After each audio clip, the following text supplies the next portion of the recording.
Upper, lower and proper function are very easy but proved very useful function in Excel. The syntax of those three functions is similar and easy to remember. Type any function and select the cell, or you can type the text to be converted in this function, but must convert it by double quote. Let's use these functions. Type upper and the equal sign and select any cell, then simply hit enter. All the characters will be converted to uppercase. Lower function will convert all the characters in lowercase, but proper function is used to capitalize the first character in any word, and we mostly use it in name correction to capitalize the first character of the name. I have few authors' name in this column, but few characters are capital within the word, colored in yellow.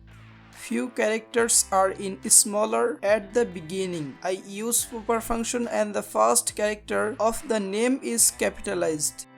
Don't forget to like this video, subscribe to our channel, and I'll see you guys next time.